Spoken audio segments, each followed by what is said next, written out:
हर हर महादेव। ओम शिवं नमस्तुभ्यं। ओम नमः शिवाय। दोस्तों, आप सभी श्री शिव महापुराण के श्री वायवी संहिता पूर्वार्थ का श्रवण कर रहे हैं। पुराणों और विद्यावतार का वर्णन। व्यास जी कहते हैं, जो जगत की सृष्टि, पालन और संहार करने वाले हैं, उन भगवान शंकर को मैं प्रणाम करता हूँ, जिनकी शक्ति अद्वितीय है, जो संसार की हर वस्तु में विद्यमान है, अर्थात सर्वव्यापक हैं। उन विश्वकर्ता अविनाशी भगवान शिव की मैं शरण में हूँ। जब गंगा, यमुना और सरस्वती के संगम स्थल प्रयाग में नैमिषारण्य में ऋषि गणों ने यज्ञ का अनुष्ठान किया, तब व्यास मुनि के पुत्र सूत जी उस स्थान पर गए थे। उन्हें वहां देखकर मुनि प्रसन्न हो गए। उन्हें यथा योग्य आसन पर बैठाकर उनका सत्कार और पूजन किया। ऋषिगण बोले, हे सर्वज्ञ सूत जी, आप महर्षि व्यास जी के शिष्य होने के कारण सब कथाओं और रहस्यों को जानते हैं। हम पर कृपा करके हमें भी दिव्य कथा सुनाइए। ऋषिगण की प्रार्थना सुनकर सूत जी ने मन ही मन भगवान शिव एवं देवी पार्वती का स्मरण किया। फिर बोले, हे ऋषिगण, अब मैं आपको पुराणों के प्रकट होने का वृतांत सुनाता हूँ। श्वेत कल्प में वायुदेव द्वारा कहे गए वचन ही न्यास से पूर्ण व शास्त्रों से शोभित होकर पुराण कहे जाते हैं। 4 वेद, 6 शास्त्र, मीमांसा, न्याय, धर्मशास्त्र एवं पुराण आदि 14 विद्याएं हैं। आयुर्वेद, धनुर्वेद, गंधर्व वेद और अर्थशास्त्र से मिलकर ये 18 हो जाती हैं। देवाधिदेव भगवान शिव ही इन 18 विद्याओं के उत्पादक हैं। संसार की उत्पत्ति के समय सर्वप्रथम ब्रह्मा जी उत्पन्न हुए, जिन्हें ये 18 विद्याएं प्रदान की। उनकी रक्षा के लिए विष्णु को शक्ति प्रदान की। श्री विष्णु जी ब्रह्मा की रक्षा करने वाले मध्य पुत्र हैं। ब्रह्मा के 4 मुखों से 4 वेद उत्पन्न हुए। तत्पश्चात उनके 4 मुखों से शास्त्र उत्पन्न हुए। ब्रह्मा जी के मुख से उत्पन्न हुए इन शास्त्रों को पढ़ना अत्यंत कठिन है। इसलिए मनुष्य गणों को वेदों और शास्त्रों का ज्ञान प्रदान करने हेतु भगवान शिव की कृपा से द्वापर युग में श्री हरि विष्णु के रूप में व्यास जी अवतरित हुए। उन्होंने द्वैपायन नाम से द्वापर में जन्म लिया और वेद व्यास नाम से जग प्रसिद्ध हुए। उन्होंने सभी पुराणों की रचना की। संक्षेप में उन्होंने 4 लाख श्लोकों की रचना की। ब्रह्म, पद्म, विष्णु, शिव, भागवत, भविष्य, नारद, मार्कंडेय, अग्नि, ब्रह्मवैवर्त, लिंग, वराह, वामन, कूर्म, मत्स्य, गरुड़, ब्रह्मांड, स्कंद आदि कुल 18 पुराण हैं। शिव पुराण के धर्म तथा विधि के अनुसार पूजन एवं आराधना से सब मनुष्य तथा देवताओं को शिवलोक की प्राप्ति होती है। ब्रह्मा जी से मुनियों का प्रश्न पूछना। सूत जी बोले, हे ऋषियों, वराह कल्प में ऋषिगणों के मध्य विवाद छिड़ गया कि परब्रह्म कौन है। जब इस बात का निर्णय न हो सका, तब सब ब्रह्मा जी के पास गए। उन्होंने ब्रह्मा जी को प्रणाम करके उनकी स्तुति आरंभ कर दी। तब ब्रह्मा जी ने उनसे पूछा, हे ऋषिगण, आपके यहाँ आने का क्या प्रयोजन है। ब्रह्मा जी के प्रश्न को सुनकर ऋषिगण बोले, हे ब्रह्मा जी, हम संदेह रूपी अज्ञान के अंधेरे में पड़ गए हैं, इसलिए हम सब बहुत व्याकुल हैं। हम पर कृपा करके हमारे संदेह को दूर करें। हम सब यह जानना चाहते हैं कि अविनाशी, नित्य, शुद्ध चित्त स्वरूप परब्रह्म परमात्मा कौन है।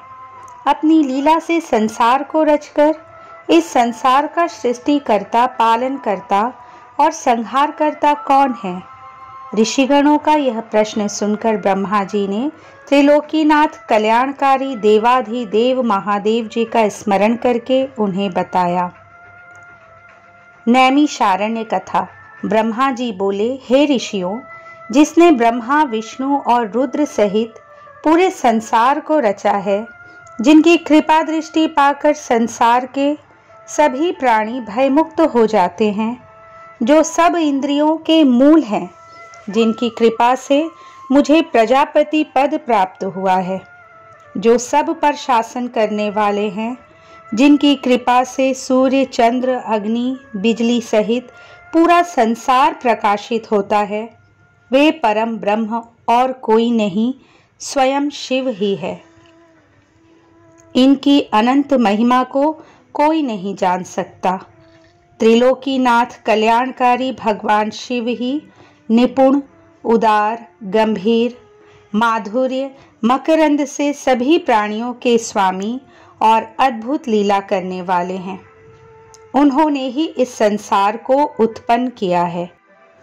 प्रलय काल में वे ही सारे ब्रह्मांड को अपने अधीन कर अपने में विलीन कर लेते हैं।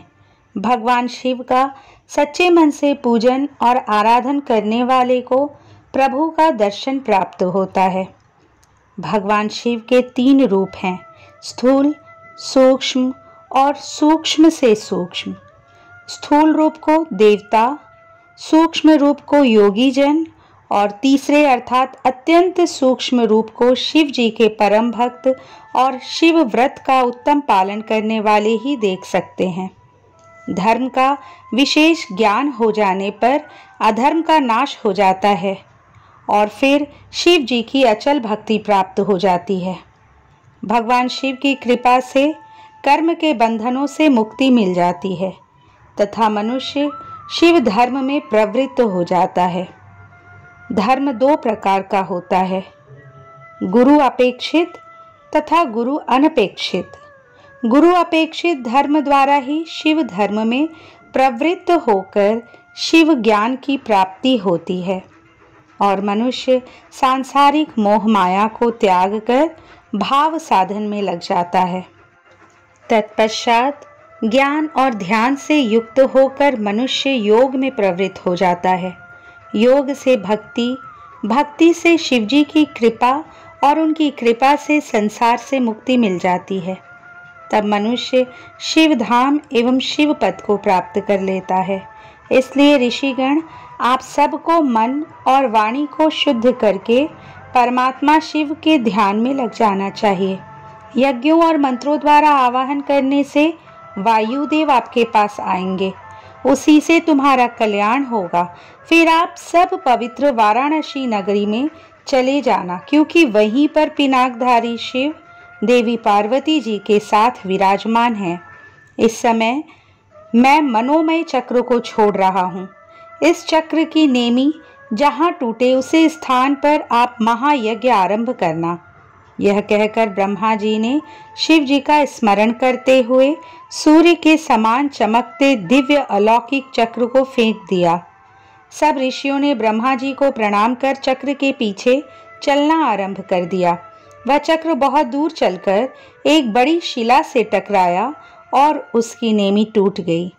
तब वही स्थान नैमिषारण्य नाम से विख्यात हुआ। ऋषिगणों ने उसी स्थान पर महायज्ञ करने की दीक्षा ग्रहण की। एक समय की बात है, राजा पुरूरवा रानी उर्वशी के साथ विहार करता हुआ उस स्थान पर पहुंचा। पुरूरवा 18 समुद्र द्वीपों का स्वामी होते हुए भी उस भूमि को पाने के लिए ललचा गया। मोहित होकर वह उस भूमि को उनसे छीनने लगा। तब मुनिगण ने क्रोध में राजा पर कुशा का प्रहार किया और राजा को मार गिराया। इसी भूमि खंड पर ब्रह्मा जी ने सृष्टि की रचना की थी। इस भूमि खंड को पाकर ऋषिगण बहुत प्रसन्न और आनंदित हुए। वायु आगमन। सूत जी बोले, ऋषिगण, उन भाग्यशाली ऋषियों ने नैमिषारण्य क्षेत्र में भगवान शिव को प्रसन्न करने के लिए 10,000 वर्ष तक यज्ञ किया। तब ब्रह्मा जी से प्रेरित होकर वायुदेव ने उन्हें दर्शन दिए। उन्हें अपने सामने पाकर ऋषिगण बहुत प्रसन्न हुए।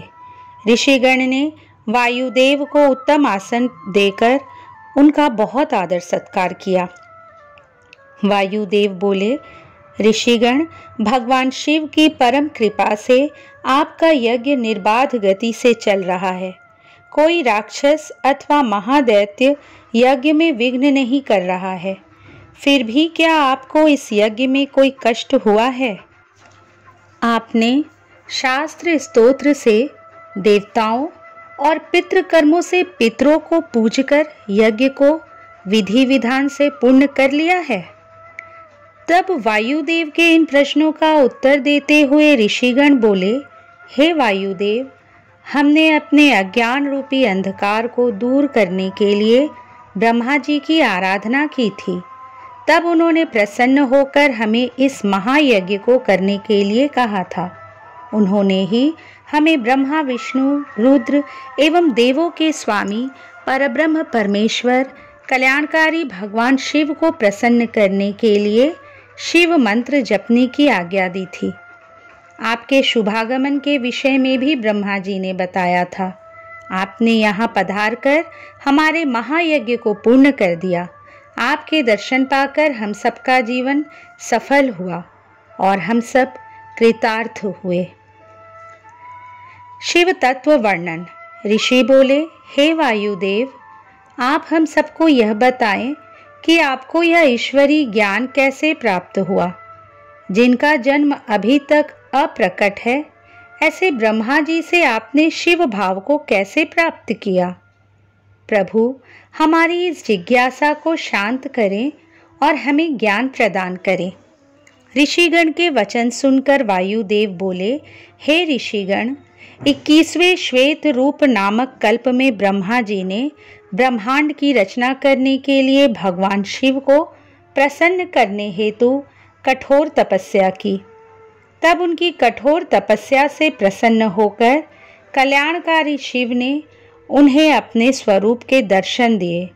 तत्पश्चात उन्हें परम शिव तत्व ज्ञान का उपदेश दिया। अपनी तपस्या के प्रभाव से ही मुझे ब्रह्म ज्ञान की प्राप्ति हुई है। सर्वप्रथम मुझे पशु पाशुपति संज्ञक ज्ञान प्राप्त हुआ। उस ज्ञान को वस्तु विनाशक माना जाता है। चेतन और प्रकृति दोनों का नायक ज्ञान ही है।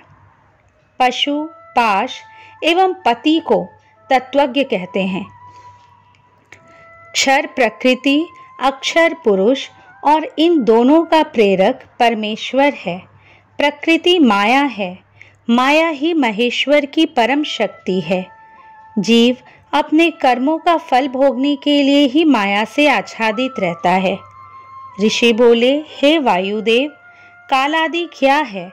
उसका कर्म व फल क्या है? भोग किसे कहते हैं और भोग के साधन क्या है? वायुदेव बोले, ऋषिगण, कला, विद्या, राग, काल और नियति का भोक्ता मनुष्य है। हमारा शरीर ही भोग का साधन है। जब शिव भक्ति की भावना प्रबल होती है तब मनुष्य शिव स्वरूप हो जाता है। विद्या ज्ञान बढ़ाती है, राग को कला बढ़ाती है। सुख दुख से मोहित होकर आत्मा सत्व, रज और तम गुणों को भोगती है।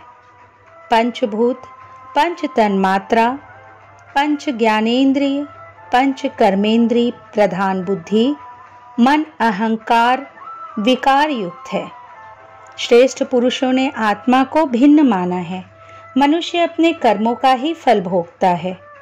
ईश्वर सर्वज्ञ और अगोचर है, वही अंतर्यामी कहलाता है। शरीर तो दुखों की खान है, वह नश्वर है और नष्ट हो जाता है। संसार में आकर वह जन्म मरण के चक्र में घूमता रहता है। आत्मा कभी नहीं मरती, वह अमर है। आत्मा एक के बाद दूसरा शरीर धारण कर लेती है। जीवात्मा ज्ञानहीन होने के कारण सुख दुख भोगने के लिए स्वर्ग और नरक में जाती है। शिव तत्व ज्ञान वर्णन। ऋषि बोले, हे वायुदेव, पशु और पाश के स्वामी कौन हैं? तब ऋषिगणों का प्रश्न सुनकर वायुदेव बोले, हे ऋषियों, पशु और पाश के निवारक परमेश्वर है। परमेश्वर सर्वव्यापक हैं। उसने ही संसार का निर्माण किया है। ईश्वर की प्रेरणा से ही जीव संसार में जन्म लेता है। परमात्मा ही सबका करता है। जिस प्रकार अंधे मनुष्य को कुछ दिखाई नहीं देता, उसी प्रकार मनुष्य भी परमेश्वर को नहीं देख पाता। पशु एवं पाश को जब ज्ञान प्राप्त होता है तो ब्रह्म ज्ञानियों को मुक्ति मिल जाती है। परमेश्वर महाज्ञानी और मायावी हैं। वह सारे संसार को अपने अधीन कर लेते हैं। वही संसार की सृष्टि, पालन और संहार करने वाले हैं। त्रिलोकीनाथ देवाधिदेव भगवान शिव ही परमेश्वर हैं। उन्होंने ही आकाश और पृथ्वी की रचना की है। उन्होंने ही सभी जीवों एवं देवताओं को रचा है। अतः वे ही पुराण पुरुष हैं। अपनी अपार अलौकिक शक्ति से उन्होंने पूरे त्रिलोक की रचना की और उसका पालन करते हैं तथा समय आने पर इसका विनाश भी स्वयं कर देते हैं। संसार रूपी वृक्ष के दो पत्ते हैं, जीवात्मा और परमात्मा। जीवात्मा अपने कर्म के फल को भोगती है और परमात्मा उसका लेखा जोखा रखते हैं। परमात्मा का प्रकाश एवं तेज चारों ओर फैला हुआ है। गुह्योपनिषद के अनुसार परब्रह्म को जानने वाला मनुष्य जन्म मरण के बंधनों से मुक्त हो जाता है। इसलिए सदाशिव की भक्ति कर मोक्ष प्राप्ति की इच्छा करनी चाहिए। वे कल्याणकारी सदाशिव ही सब कामनाओं को पूरा करने वाले हैं। उनके अमृत रूपी ज्ञान के बिना मुक्ति संभव नहीं है। अतः सर्वव्यापक सर्वेश्वर शिव का ही ध्यान और स्मरण करना चाहिए। काल महिमा। ऋषि बोले, हे देव, इस विश्व के सृष्टि, पालन और संहार रूपी चक्र के निरंतर चलने से ही जीव की उत्पत्ति एवं विनाश होता है। हमें इस काल को अपने अधीन रखने वाले के विषय में बताइए। तब ऋषिगणों के प्रश्न का उत्तर देते हुए वायुदेव बोले, हे मुनियों, जिस काल के विषय में आप जानना चाहते हैं वह भगवान शिव का ही तेज और दिव्य रूप है। काल को कालात्मा नाम से भी जाना जाता है। इस चराचर जगत में कोई भी काल के सामने रुकावट नहीं डाल सकता। त्रिलोकीनाथ कल्याणकारी भगवान शिव की अंशांश भक्ति ही इस कालात्मा में कार्य कर रही है। इस काल शक्ति ने पूरे विश्व को अपने अधीन कर रखा है। यह काल सिर्फ भगवान शिव के ही अधीन है, क्योंकि इसमें स्वयं शिव शक्ति विद्यमान है। इस काल को रोक पाना किसी के वश में नहीं है। कोई इसका उल्लंघन नहीं कर सकता। अपनी अथाह बल शक्ति के कारण ही यह त्रिलोक पर अपना अखंड राज्य कर रहा है। भगवान शिव की शक्ति से ही यह सब जीवों को उनके सुख दुख का फल देता है। काल के अनुसार ही वायु, धूप, ठंड और मेघ द्वारा जल प्रदान करता है। समय पर सूर्यदेव अपनी तेज किरणों से जगत को तृप्त करते हैं, खेतों में अन्न पैदा करते हैं तथा फल फूल प्रदान करते हैं। जब मनुष्यगण इस काल तत्व को भली भांति समझ लेते हैं, तब उन्हें परमेश्वर शिव के दर्शन प्राप्त होते हैं। काल के स्वरूप को जान लेने पर ही शिव कृपा से काल का अतिक्रमण किया जा सकता है। इसे ही तो अमरता कहते हैं। यही मुक्ति है। त्रिदेवों की आयु। ऋषिगण बोले, हे वायुदेव, अब आप हम पर कृपा करके आयु का परिमाण और संख्या के बारे में बताइए। वायुदेव बोले, हे ऋषिगण, प्रलय काल आने तक की अवधि ही पूर्ण काल की अवधि है। 15 निमेष की काष्ठा होती है। 30 काष्ठाओं का एक मुहूर्त अर्थात दिन रात 15 दिनों का एक पक्ष होता है। इस प्रकार महीने में 2 पक्ष, शुक्ल पक्ष और कृष्ण पक्ष होते हैं। पितरों के दिन और रात क्रमशः शुक्ल पक्ष और कृष्ण पक्ष होते हैं। 6 महीने का एक अयन होता है। 2 अयन पूरे होने पर 1 वर्ष पूरा हो जाता है। मनुष्यों का 1 वर्ष देवताओं के 1 दिन और रात के बराबर होता है। मनुष्यों की 1 अयन के दक्षिण होने पर दक्षिणायन अर्थात देवताओं की रात और उत्तर होने पर उत्तरायण अर्थात देवताओं का दिन होता है। इस प्रकार मनुष्यों के 308 वर्ष पूरे होने पर देवताओं का 1 वर्ष पूरा होता है। देवताओं के वर्षों से युगों की गणना होती है। सतयुग, त्रेता युग, द्वापर युग और कलियुग नामक 4 युग कहे गए हैं। इसमें सतयुग देवताओं के 4 सहस्त्र वर्षों का होता है, जिसमें 400 वर्ष संध्या तथा 400 वर्ष संध्यांश के होते हैं। त्रेता युग में 30,000 वर्ष, द्वापर में 2,000 वर्ष और कलियुग में 1,000 वर्ष होते हैं। चारों युगों के 1,000 वर्ष बीतने पर एक कल्प पूरा होता है। 71 चतुर्युगी का एक मनवंतर होता है। ब्रह्मा जी का एक दिन एक कल्प के बराबर होता है। 8,000 वर्षों का एक वर्ष और 8,000 वर्षों का एक युग होता है। हजारों वर्षों का एक सवन बनता है। ब्रह्मा जी की आयु 30,000 सवन का समय बीतने पर पूरी हो जाएगी। इस प्रकार ब्रह्मा जी की पूरी आयु श्री विष्णु के एक दिन के बराबर है। श्री हरि विष्णु की आयु रुद्र के एक दिन के बराबर मानी गई है। रुद्र की आयु पूरी होने पर ही काल की गणना पूरी होती है।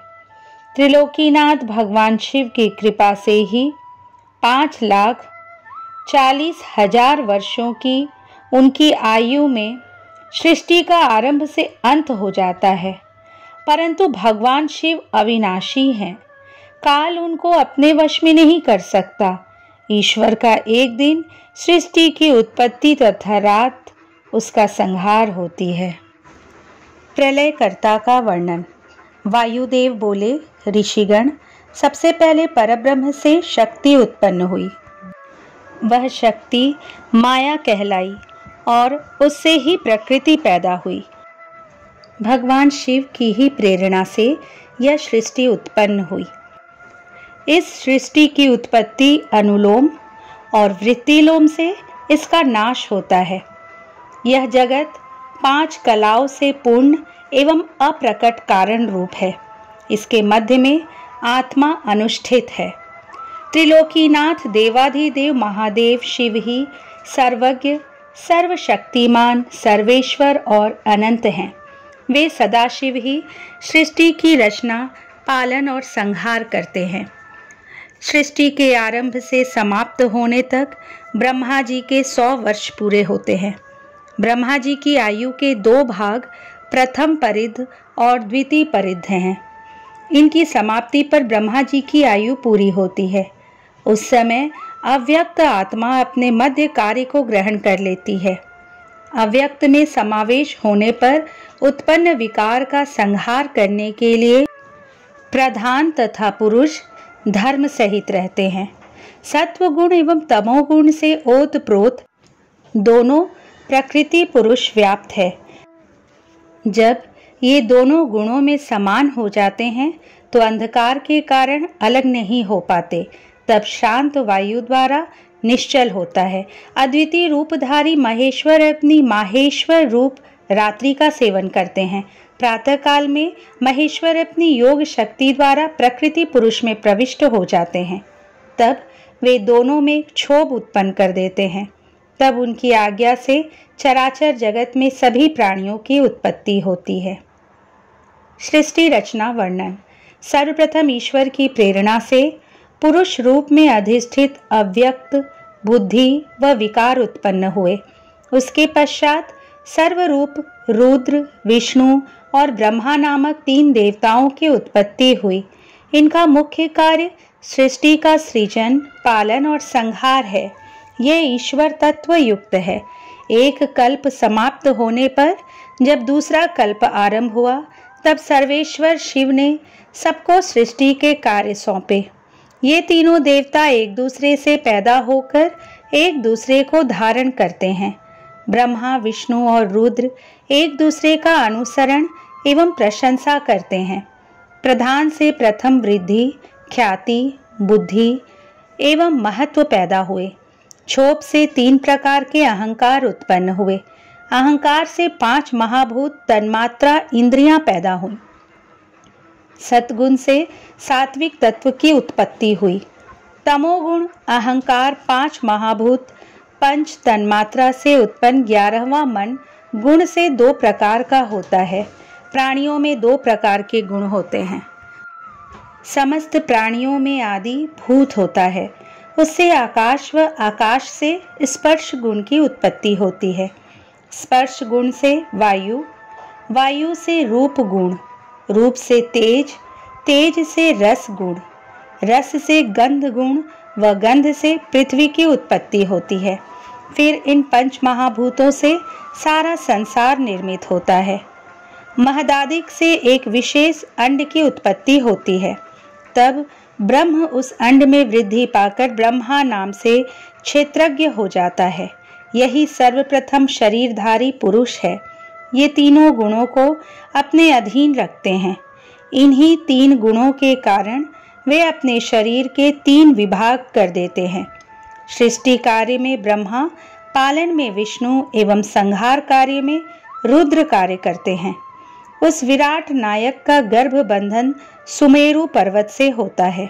समुद्र का जल उसका गर्भाशय है एवं इस अंड में लोक निवास करते हैं।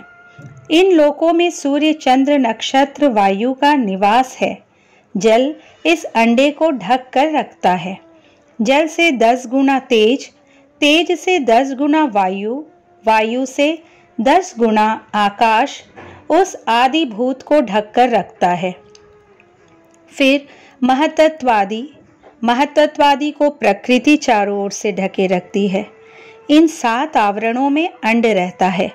इस प्रकार ये 8 प्रकृतियां हैं। अव्यक्त द्वारा ही संपूर्ण संसार निर्मित हुआ है और उसी में विलय भी हो जाता है। काल के अधीन गुण भी सम और विषम होते हैं। गुणों की कमी अथवा विशेषता होने पर सृष्टि की रचना होती है और इनका समानत्व होने पर प्रलय हो जाता है।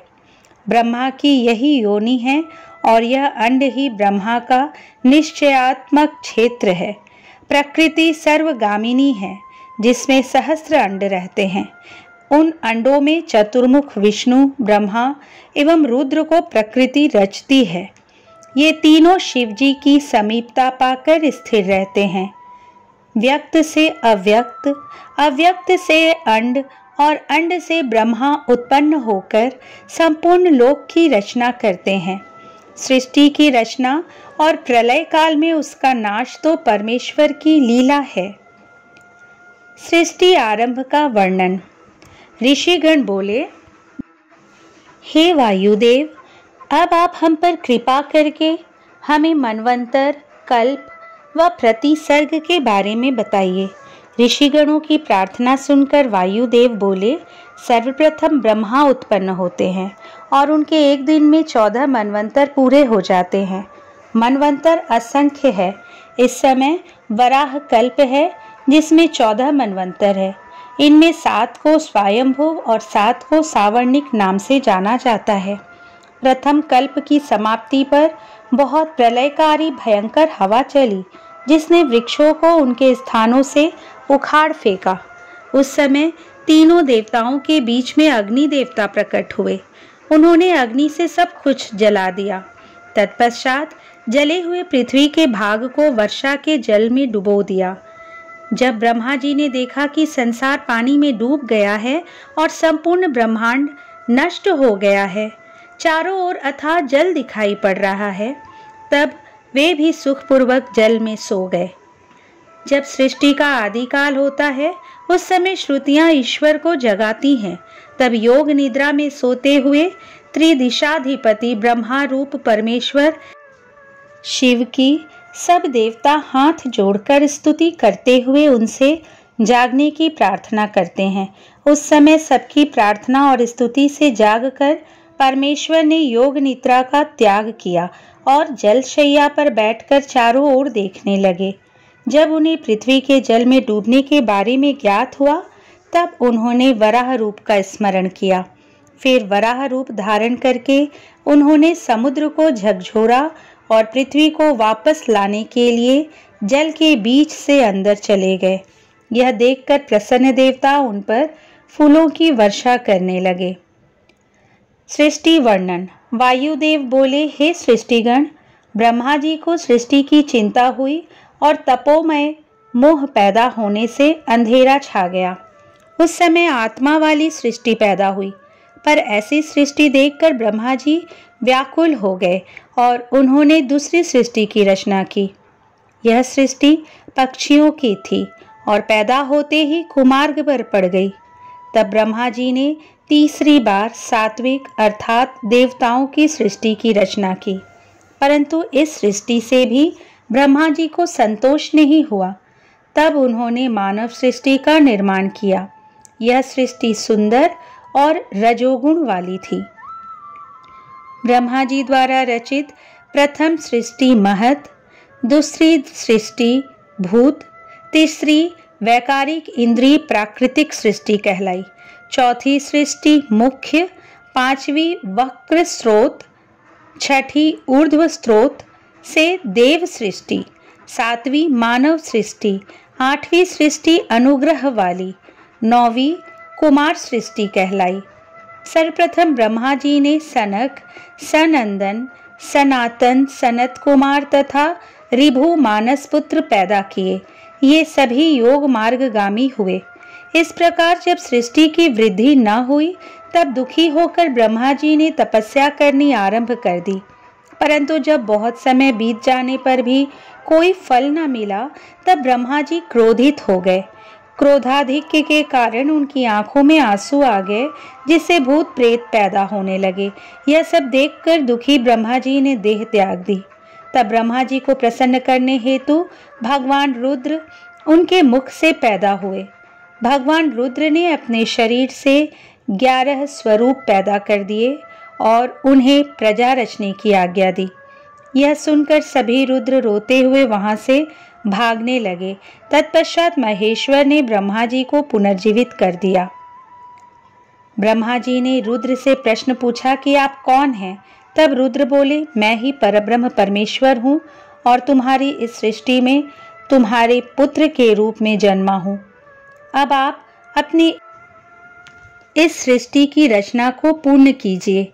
यह सुनकर ब्रह्मा जी बहुत प्रसन्न हुए।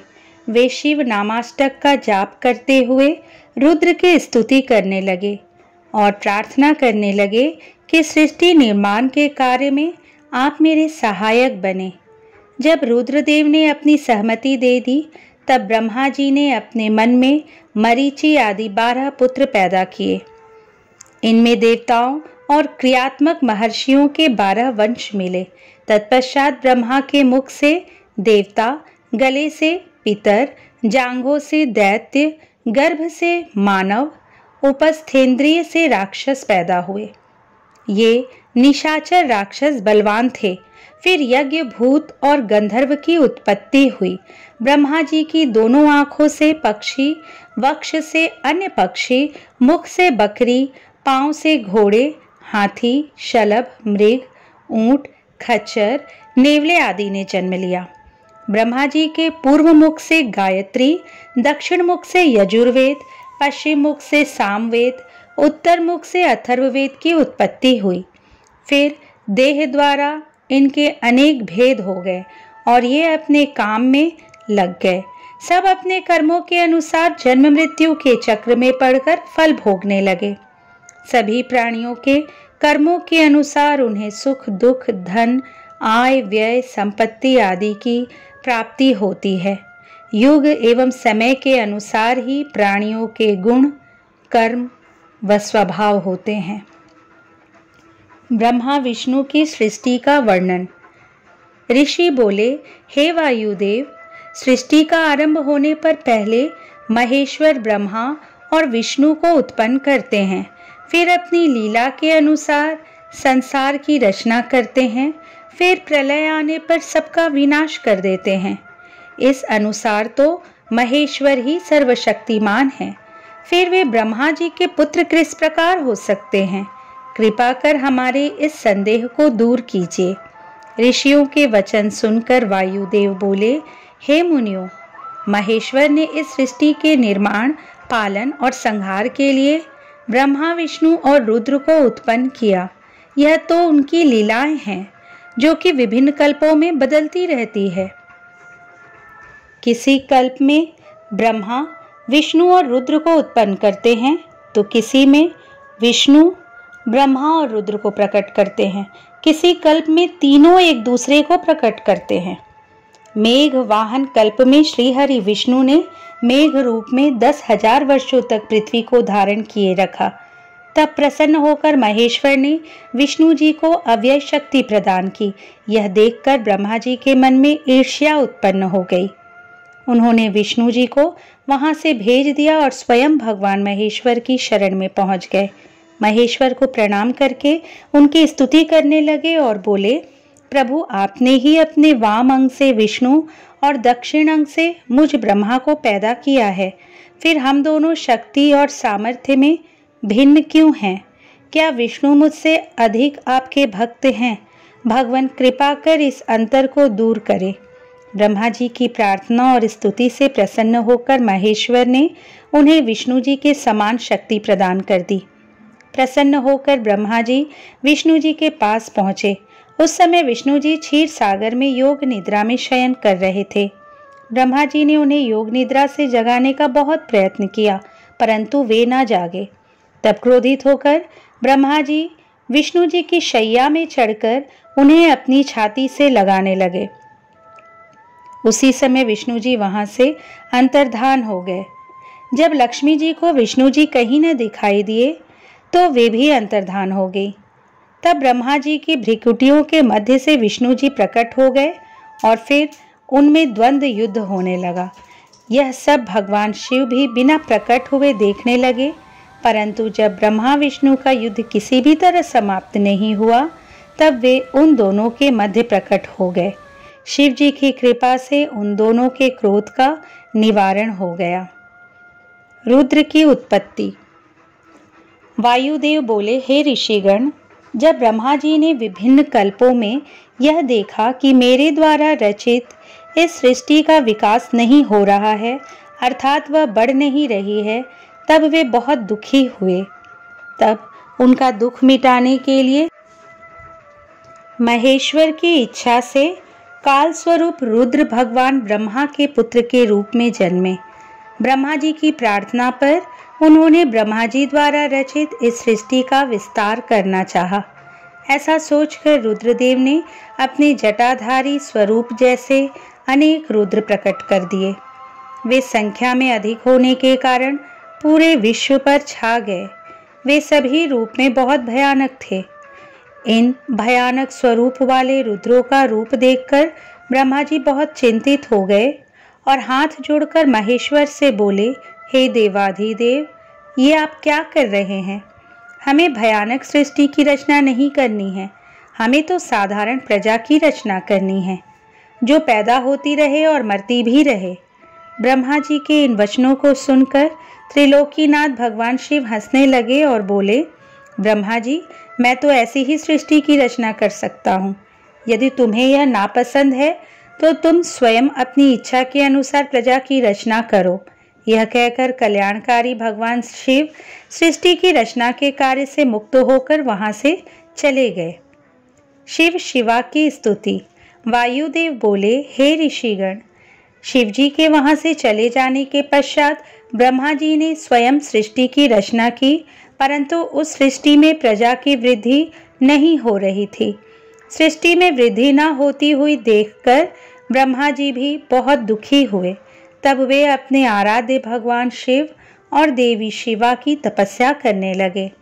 ब्रह्मा जी की कठोर तपस्या से प्रसन्न होकर शिव जी ने उन्हें दर्शन दिए। ब्रह्मा जी ने उन्हें सृष्टि में प्रजा की वृद्धि न होने के विषय में बताया। भगवान शिव और देवी पार्वती ने मिलकर उनकी समस्या का निवारण किया। शिव जी ने उन्हें अपने अर्धनारीश्वर स्वरूप के दर्शन कराए। भगवान शिव के अर्धनारीश्वर स्वरूप के दर्शन कर ब्रह्मा जी की प्रसन्नता का कोई ठिकाना न रहा। वे हाथ जोड़कर भगवान शिव शिवा की स्तुति करने लगे। ब्रह्मा जी बोले, हे देवाधिदेव भगवान शिव, हे जगदम्बा माँ पार्वती, आप अमोघ लीलाएं करने वाले हैं। आपका वैभव निराला है। मैं आपकी शरण में आया हूँ। कृपा कर मुझ दीन पर अपनी कृपा दृष्टि करें। इस प्रकार ब्रह्मा जी भगवान शिव शिवा की अनेकों स्तोत्रों से स्तुति करने लगे। मैथुनी सृष्टि की उत्पत्ति। वायुदेव बोले, हे ऋषिगण, जब ब्रह्मा जी ने विभिन्न स्तोत्रों से स्तुति की और भगवान शिव शिवा को प्रसन्न कर लिया, तब शिव जी बोले, ब्रह्मदेव, मैं आपकी मनोकामना अवश्य पूर्ण करूंगा। तब शिव जी ने अर्धनारीश्वर स्वरूप से देवी महेश्वरी को अलग कर दिया। साक्षात जगदम्बा को अपने सामने पाकर ब्रह्मा जी ने उनसे प्रार्थना की। ब्रह्मा जी बोले, हे देवी भगवती, मैंने मन द्वारा देवताओं और ऋषियों की रचना की, परंतु मेरे द्वारा रचित सृष्टि का विस्तार नहीं हो रहा है, इसलिए मैं मैथुनी सृष्टि रचना चाहता हूँ। यह तभी संभव हो सकता है जब सृष्टि में नारी का भी अंश हो। मुझ पर कृपा कर आप मेरे पुत्र प्रजापति दक्ष की पुत्री के रूप में जन्म ले और सृष्टि को वृद्धि प्रदान करें। ब्रह्मा जी की प्रार्थना से संतुष्ट होकर देवी ने अपनी भ्रुकुटियों के मध्य से एक शक्ति उत्पन्न की। देवी ने उस शक्ति को ब्रह्मा जी की इच्छा पूरी करने का आदेश प्रदान किया और स्वयं महेश्वर जी में समा गई। तब भगवान महेश्वर अंतर्धान हो गए। इस प्रकार ब्रह्मा जी को ब्रह्म रूप शक्ति प्राप्त हुई। उस शक्ति ने ब्रह्मा जी की इच्छा के अनुसार दक्ष के घर जन्म लिया। तभी से मैथुनी सृष्टि का आरंभ हुआ। मनु की सृष्टि का वर्णन। वायुदेव बोले, ऋषिगण, भगवान महेश्वर की कृपा से ब्रह्मा जी ने आधे शरीर से शतरूप नामक नारी उत्पन्न की और आधे से भुव मनु को पैदा किया। उसी कन्या ने यशस्वी मनु को पति के रूप में पाया। इन्होंने मैथुन द्वारा प्रियव्रत, उत्तानपाद नामक पुत्र एवं आकृति, देवहूति, प्रसूति नामक कन्याएं पैदा की। आकृति और रुचि के दक्षिण और यज्ञ पुरुष नामक के 2 पुत्र पैदा हुए और प्रसूति व दक्ष की 24 कन्याएं हुई, जिनमें 13 कन्याओं का विवाह धर्म के साथ हुआ तथा अन्य का विवाह दशा, भृगु, मरीचि, अंगिरा, पुलह, कृतु, पुलत्स्य, अत्रि, वशिष्ठ एवं अग्नि के साथ हुआ। ऊर्जा 3 पितरों को समर्पित हुई। धर्म को 13 पुत्रों की प्राप्ति हुई। दक्ष प्रजापति की पुत्री के रूप में सती का जन्म हुआ और उसने देवाधिदेव भगवान शिव को पति के रूप में पाया। अपने पिता के यज्ञ में पति का निरादर देखकर उसने योगाग्नि में अपने को भस्म कर लिया। फिर पुनः हिमालय की पुत्री के रूप में जन्म लेकर शिव जी को प्राप्त किया। भृगु ऋषि के 2 पुत्र हुए व उन दोनों के हजारों पुत्र हुए। ये सभी भार्गव वंशी कहलाए। ऋषि मरीचि को पौर्णमास नामक पुत्र की प्राप्ति हुई और इनका बहुत बड़ा वंश हुआ। इसी वंश में कश्यप ऋषि पैदा हुए। अंगिरा ऋषि के 2 पुत्र व 4 पुत्रियां हुई और उनकी बहुत सी संतानें हुई।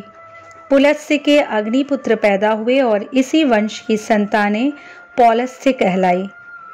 इसी प्रकार कर्दम, वालखिल्य, अत्रि एवं मुनि वशिष्ठ के सैकड़ों अरब संख्या में संतानें हुई। ब्रह्मा जी के मानस पुत्र रुद्र के पुत्र अग्नि को पावन, पवमान, शुचि पुत्र हुए और इनके 49 पुत्र हुए। ये नित्य नैमित्तिक एवं काम्य होने के कारण रुद्र परायण हैं। इसलिए अग्नि में होम की गई वस्तु रुद्र देव को प्राप्त होती है। पितृवंश के वसंत आदि 6 ऋषि पितरों के स्थान हैं।